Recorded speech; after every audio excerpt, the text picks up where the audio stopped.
It is ball. He is ESPN's Tom Luginbill. I'm Ryan Brown. Thank you for joining us for our weekly discussion of college football with ESPN's Luginbill. And it is brought to you by MyBookie.ag. Code next round. MyBookie.ag. Code next round. They will match that initial sign-on at 50% up to $1,000 when you use code next round at MyBookie.ag. What is up, Lugs? How are you? I'm doing good, man. How are you been? Man, I've been fantastic. You're getting ready for a little Black Friday night football shopping day for Luginbill, primetime Texas and Texas Tech. Yeah. I know you probably don't want to fly to Lubbock, but if this were in Lubbock, it would be a far more interesting game. Oh, Austin, baby. Austin, you're right. Oh, man, would it be different? Because that place is weird, man. Yeah, it's a wild place to play a game, isn't it? And I imagine pretty hard to get to. Like, the closest I've been to Lubbock, I was driving through Texas, and I saw the interstate sign that takes you there, and I'm like, man, that is in the middle of nowhere. It feels driving through West Texas, baby. I know. Yeah, from Charlotte, go Charlotte, DFW to Lubbock. Okay, that's not bad. But you're going to Austin. You'll have Texas Tech, primetime ABC on Black Friday. Let's start with the Iron Bowl. The Alabama Crimson Tide getting ready to head to Auburn to take on the Tigers. You know, with these rivalry games, we always say, you throw out the record books. It's not technically true in this game. I think the truth in that is, especially at Jordan-Hare, where it is a much more difficult game for Alabama, the underdog generally plays this game way closer than what the experts would think. I think that's what people mean when they say you could throw the record book out for a game like the Iron Bowl. Well, especially coming off of the performance we saw from Auburn last week. I can assure you that's not the Auburn team that will take the field against Alabama in this year's version of the Iron Bowl. And I think, you know, the bottom line is it's the environment, right? It's the atmosphere. It's such a difficult place to play. And I think that you'll have an angry, embarrassed, Auburn football team with a bit of a chip. You know, this was a team that I thought really would go 7-5. I wasn't expecting them to beat Alabama. I'm still not expecting them to beat Alabama. But I think that this will be a different team that will show up. So now if you're Alabama, and I don't think they'll do this, but you can't take the approach when you're viewing Auburn that Auburn took viewing New Mexico State. Right. Because what that essentially was a lack of maturity, a lack of focus. And I don't know if that game was scheduled 2 years ago or 5 years ago, but New Mexico State's been one of the bottom 5 football teams in college football for the last 30 to 40 years, right? And now you got the Fighting Jerry Kills coming in there at 8-3, and the problem was it didn't look like a fluke, right? I mean, I think that's what really stood out in that contest. And so you got to imagine that Alabama's going to have to show some maturity in terms of how they view Auburn. Last week has to be viewed as an anomaly. I mean, if you look at it and you say, well, that's the team that's going to show up on Saturday, you're going to be in a problematic dogfight if you're Alabama. Do you think, because Auburn's offense had gotten on track, they had gone primarily to Peyton Thorne, had gone away from Robbie Ashford. He's got very little role, if any, in the offense now. Mm-hmm. And that had been successful. You had some good strides against Vandy and against State, and a really big step forward against Arkansas. When you looked at that game, do you think it was just Auburn's head wasn't in it? Did New Mexico State do something defensively that Auburn couldn't deal with? I mean, how do you explain going from what their offense had started to be to what it was Saturday? A lack of focus, a lack of respect for the opponent. I thought that Auburn got whipped up front on both sides of the ball. And actually, Jerry Kill said as much after the game, and he wasn't wrong. But again, when you're dealing with 18 to 22-year-old kids, and they hear New Mexico State, well, we're Auburn and we're playing at home, then all of a sudden you get this notion that it's going to be easy. And the moment you start going down that path, you are asking for trouble. And you're right. I think the thing that was so impressive about Auburn leading into that game was they had settled in at quarterback, but also instead of having to be so reliant upon the quarterback run game being your only version of the run game, Jacquez Hunter had become the focal point of the offense and the run game, and the offensive line was starting to come around.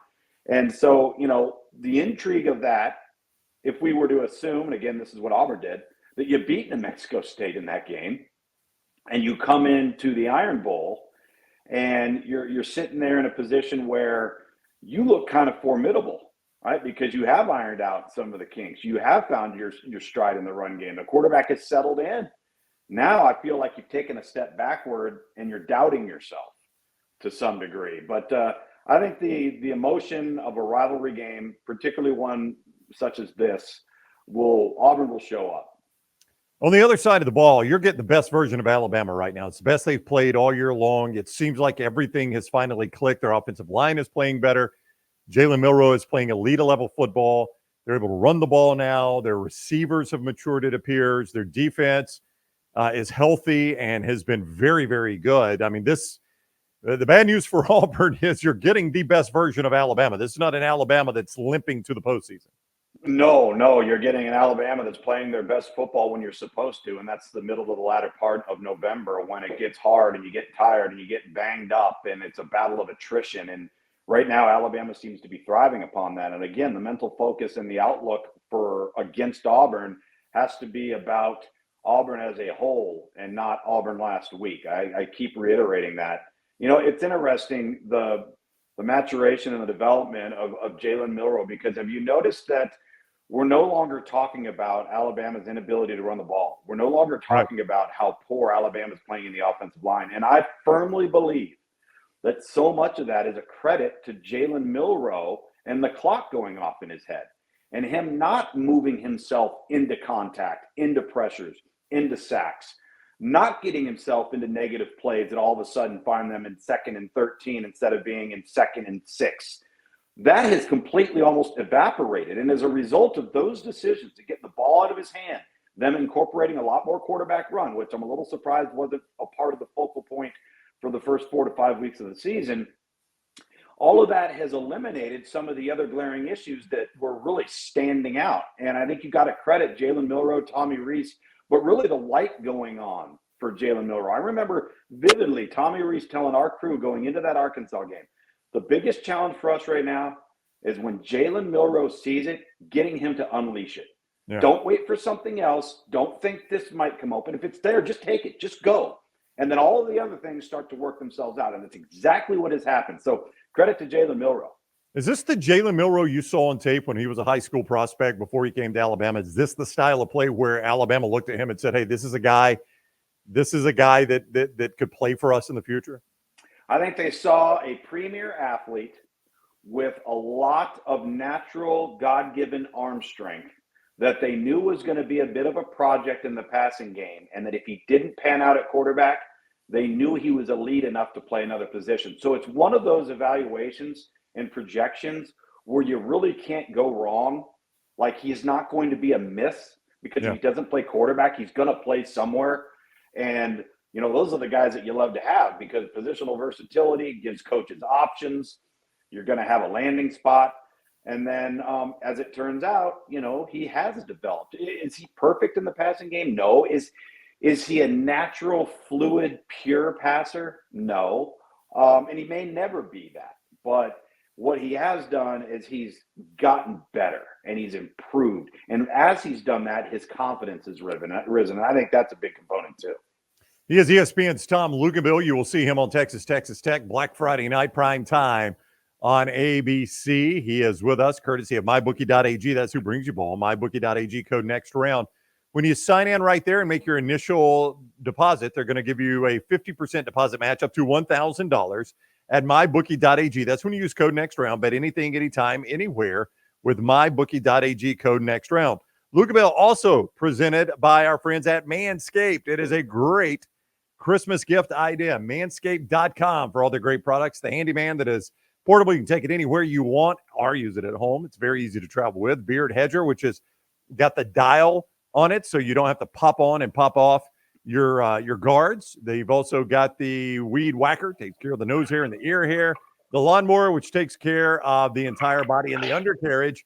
And don't forget their boxer shorts. They're great male products right there at manscaped.com. Now, because you watch ball, you're going to get a 20% discount off your first order. Great timing for that with Black Friday coming up. Brown20, that is my last name, Brown20, to get 20% off your initial order at manscaped.com. Brown20 is your code there. All right, early in the day on Saturday, Ohio State and Michigan are going to play in a monumental game. There in Ann Arbor. These are two coaches. Jim Harbaugh was asked about Ryan Day, and he did everything but say, I don't like the guy. All you had to do was listen to the answer, and you know he doesn't like the guy. It's been amped up a little bit. Everybody feels like Ohio State has been knee-deep in this whole Michigan controversy. Let's just start with the fact that Harbaugh and Day probably They probably don't vacation together. There's probably not a whole lot of love lost there. No, there's not. And in the current state of the Michigan program, there's probably not a love loss amongst any other coach in America against Michigan right now either. So Jim Harbaugh can intimate how he feels about Ryan Day. Well, he got a lot more fingers pointing back at him. I can promise you that. But this is what makes this rivalry great. They don't even like to refer to each other by name. One's Ohio, one's the team up north. If you go through their football facility, you're going to see an awful lot of things about that game. You're going to see a clock with a countdown clock that starts the very minute the moment of the game ends for the game the following year. And I think what makes it great is, by and large, most of the time, these teams are very, very evenly matched. All right, we're going to have 2 versus 3 this time around. And I think a lot of people feel like Michigan has earned the right to be considered one of the best, if not the best, team in college football. But outside of what is, I think, an above average, maybe to adequate Penn State team, Michigan hasn't been challenged by anybody athletically that can keep pace with them. So it should make for a lot of intrigue in this matchup. And, Ryan Day needs this one. Yeah, that's the bottom line. He needs this one. Let me ask you this. What has Jim Harbaugh done? Now, some would say, well, it was a cheating scandal. Let's put that aside. Let's table that for this discussion. What has he done to flip this rivalry? He was so behind the 8 ball in this rivalry, and just overnight, it's like it flipped for him. All of a sudden, he started beating top 10 teams. He started beating Ohio State, and he started going to the college football playoffs. When did that coincide with something else that occurred? I said we're going to shove that aside for now. Oh, okay. It's all right. All right. Listen, all jokes aside, all of the criticism we have right now of James Franklin at Penn State was the criticisms from 2015 on forward about Michigan, and they were all warranted. Now, I do think they did a really good job in 2 areas, not only recruiting really good players, but the development of some players that maybe not everybody was on. Aiden Hutchinson's a prime example. Really good player coming out, high-level player, but maybe not a top 10 player or a top 20 player, that type of guy. And so the combination of some of their really high-end guys with some of the more developmental guys kind of coming to fruition all within a class of each other. So now they've established really strong depth. I think the quarterback position improved and got better and got good enough. And they're built the right way. They're built defensively in all of the right areas for what you would label as being a championship caliber team. Just like Alabama's been during their run, just like Clemson was during their run, Georgia right now. Texas is starting to look that way. It's the problem with SC right now. Michigan doesn't have those issues. So they've done a great job in coaching, making good decisions, player development. And you know what? They've had a lot of shuffling of that staff. They haven't had a ton of continuity. They've had multiple coordinators on both sides of the ball. And here they are. Just might have taken a little time to get it all right and have the right voices in the room. Yeah, I mean, I was watching Saturday against Maryland. There's Josh Gaddis on the other sideline. It wasn't too long ago. He was the Broyles Award winner for them. Yeah. And now here's Sharon Moore, his replacement, as the acting head coach. I mean, to your point, there has been some shuffling. Yeah. There's been some shuffling. And on the defensive side of the football as well, guys in and out. Don Brown's now the head coach at UMass. We have coordinators back and forth on the Baltimore Ravens. And so they've had to kind of settle in. But you know what? I think you do have to give Jim Harbaugh some credit in this regard. When he took the job, it was Jim Harbaugh's offense. Yeah. It was Jim Harbaugh coaching it. It was Jim Harbaugh making the calls. And as the game started to evolve and move more past the 3 yards in a cloud of dust and lining up in the eye and being in, 22 personnel or 31 personnel and doing it the Stanford way, he evolved and they became more explosive. They became more spread out. Didn't mean that they had to become soft. Didn't mean that they were going to go away from who they are. I actually liken it very much to the same evolution process that Nick Saban went through there for a while. And they just became a little more fancy without abandoning the core principles of what their identity was. It's interesting. He was taking over a proud program that had fallen on somewhat of a hard time, right? Ryan Day was the opposite, though. I mean, he's taking over a program that was as high as it could be in college football, ready-made. And I know which one I'd rather do is the ready-made, but that is not that's not easy either, because you're following up a very successful coach, and anything you choose to change, everybody would be like, why would you change that? It had been working so well. So, both of them had kind of a different challenge when they took over each program. Yes, very much so. And but you'd much rather have it that way if you're Ryan Day than the other way around. No doubt, no doubt. You'd much rather have a stock full cupboard of players to choose from, and then you continue to recruit to it. And I think, he would tell you that he had to navigate some areas, particularly on defense, of having the right mix and having the right play caller and having the right approach. And that didn't happen overnight for them. Now, fortunately, they had really, really good players so that they could overcome some of that stuff, especially 2 years ago, especially 2021, when guys like JTT, Jack Sawyer, and all of these guys were all true freshmen that came in that are all now either redshirt sophomores or true juniors. And they're all really, really good. And you get the right coach coupled with some seasoned players that were really young 2 years ago. And now the mixture on defense seems to fit. And your quarterback's starting to grow up. I'm not saying Kyle McCord is playing at the Carson Beck level, but he is playing well. And they're playing well. They're not winning in spite of him, in my opinion. I think they're winning with him, maybe in some instances because of him. The question is, if you're Michigan in this particular set of circumstances, can you find number 18, and how do you force Kyle McCord to be patient enough to go somewhere else with the football? Because if you do, right, I'm not saying you're going to shut down Marvin Harrison Jr., but you've got to limit the touches. And you've certainly got to limit the explosive plays at 15 yards or more. And so if you can, and I say this, will he have patience? Kyle McCord have patience enough? If you do something to eliminate number 18, you're leaving something else open. There's a void somewhere. Force the quarterback to find it. Be patient enough to do so. And then I think Travion Henderson for Ohio State has to be a huge component in this game. He is ESPN's Tom Luginbill. You'll see him on Texas and Texas Tech Black Friday night in primetime. They're on ABC. The show presented by MyBookie.ag. Code next round when you sign on at MyBookie.ag. You make your sign-on deposit. They will give you a 50% match up to $1,000. Bet anything, anytime, anywhere with MyBookie.ag. That is code next round to get that match. MyBookie.ag, code next round. Also, great apparel here on the show presented by Rhoback.com. I've got on my Rhoback right here. And you can get these great hoodies like I'm wearing, the quarter zips, the golf shirt polos, the great pants, the crew necks, all of that at Rhoback.com. And even if you've already used our promotion code, if you'll just go to Rhoback.com/TNR20, Rhoback.com/TNR20, you'll get 20% off your order. And that's good through Black Friday, Rhoback.com/TNR20.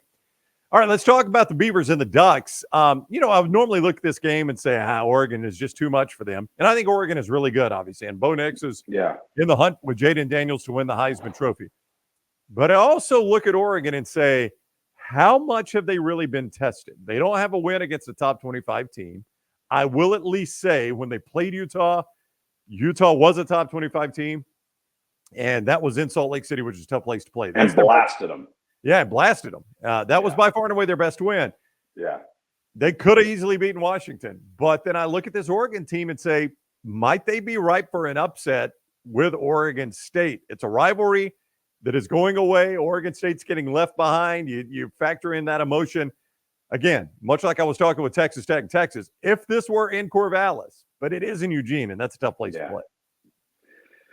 Yeah, my question is, does Oregon State have anything left in the tank? That game last week was so important for them, and the conditions were just horrid.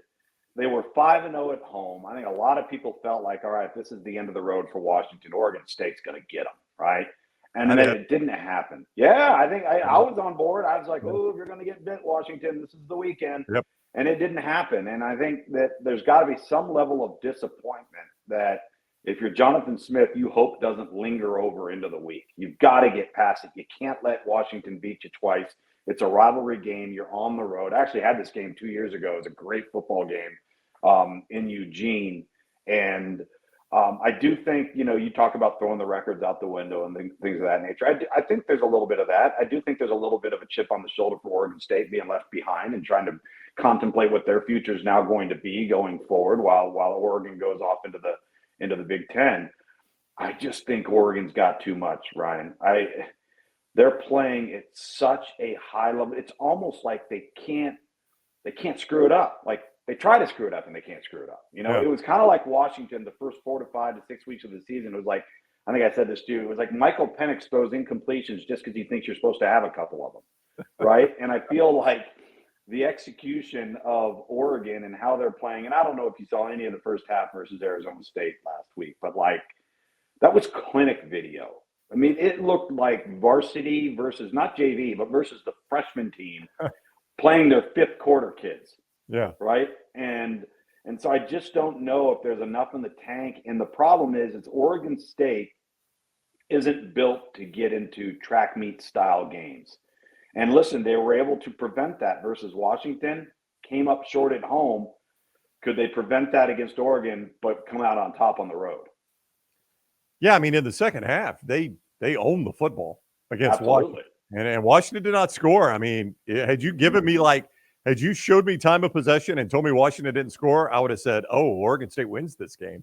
Right. Yeah, I mean, Washington, if you doubt Washington, that's fine. But I thought that was a very impressive win by Washington. Penix, did not do a whole lot in the second half. Have you ever seen a quarterback throw the football in the rain like that, like Michael Penix did? No. I've never seen anything like that. In all my years, I have never seen a guy throw a football in a driving rainstorm and act like it was bone dry. Yeah. Didn't even phase him.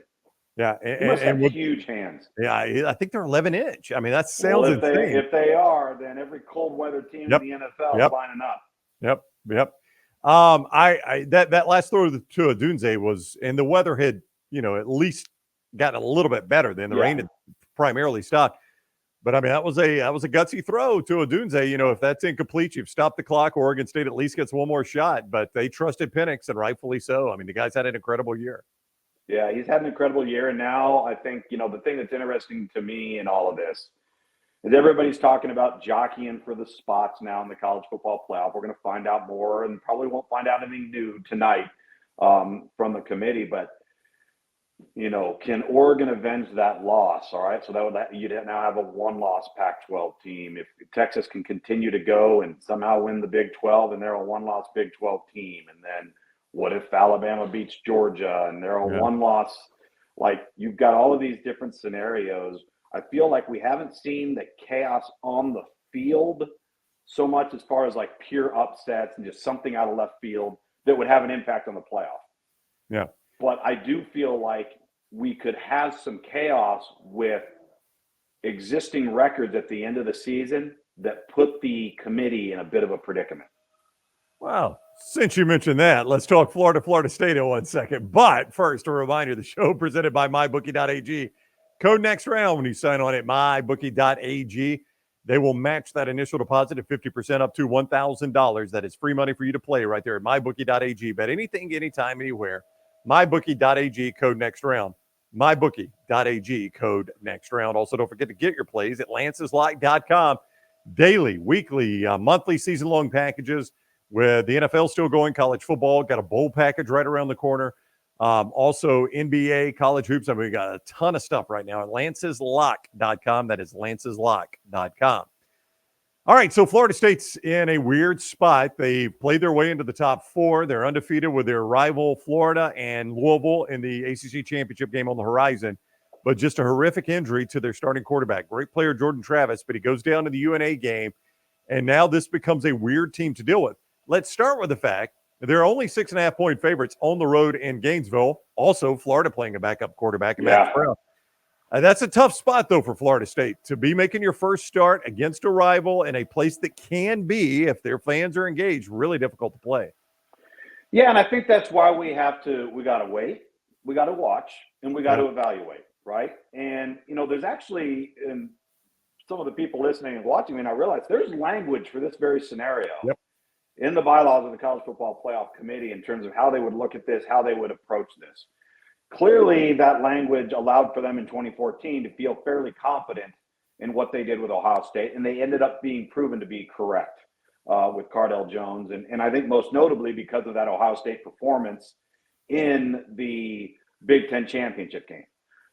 I don't think Tate Rodemaker has to wear an S on his chest. I think what he has to do is play good football. And he's played good football for them when he's played. Listen, they ripped off 58 unanswered points or 59 unanswered points the other night once he came into the game. He won a game for them against Louisville 2 years ago and really saved them in a night game in a hard place to play. I think they know what they have, and they feel confident in what they have. He's got to go out and avoid errors. He doesn't have to go out and make every play on the field. There's too many good players on that Florida State football team. I do think the road environment will be strongly evaluated. I do believe that we will see a Florida State football team that will be even more heavily scrutinized at some of the other positions with Jordan Travis removed, because they really want to see what is this team in its totality, and could those other players make the quarterback better, and vice versa. Well, here's Florida State's nightmare scenario. Obviously, if they lose a game, that's it. But even in a win, if he looks kind of average and they struggle a little bit against Florida but get the win, and then if Kentucky beats Louisville this weekend, which is entirely possible, and now you've got a diminished Louisville team you're playing in a conference championship game, you know the committee they've got a lot of fuel to look at that and say, is this one of the top 4 teams? So even in continuing to win, things may still need to fall right for Florida State. They may still need to fall right, but I got to imagine that if you had a 13-0 Power 5 conference champion that had to do it a different way because of a devastating injury to a key component on the team, there is no way the committee is leaving them out. They're just not going to do it. I think the bigger question in all of this is nobody's painting the picture of what could happen to Georgia if Alabama were to beat them. FSU goes undefeated, Washington goes undefeated, Michigan or Ohio State goes undefeated, all right? And Texas has the head-to-head over Alabama. Tough spot. Could the committee drop Georgia from 1 to 5? You know, you look at that logically and you say, okay, so let's say Bama kicks a field goal at the Horn to beat Georgia. You really mean to tell me that means Georgia is not the first team in the nation, they're the 5th team in the nation? I mean, I don't believe that. I know. But to your point, what would you do? They're not a conference champ. It's really, really difficult. I mean, I think you end up dropping them out. And you know what? The shame of it is they would be a top 4 team. Oh, yeah. Gosh, yes. Absolutely. I mean, that's the one scenario that I don't hear a lot of people talking about that isn't that far out of the realm of reality. Yeah. No, you're absolutely right. All those things could happen. None of those things are crazy, really. No, I don't think so. All right, he is ESPN's Tom Luginbill. You'll see him on Texas Tech, primetime Black Friday from Austin on ABC. Don't forget the show presented by MyBookie.ag, code next round. When you sign on right there, they will match that initial deposit at 50% up to $1,000 at MyBookie.ag when you use code next round. Also, Manscaped.com, code Brown20 for 20% off your initial order there at Manscaped.com when you use code Brown20, and Roback.com, code TNR20. Or if you've already used that, you can go right back there to Roback.com/TNR20, and you'll still get that 20% off through Black Friday. All right, Luke, safe travels. Happy Thanksgiving. We'll see you next week. Yeah, best to you and the family. Happy Thanksgiving.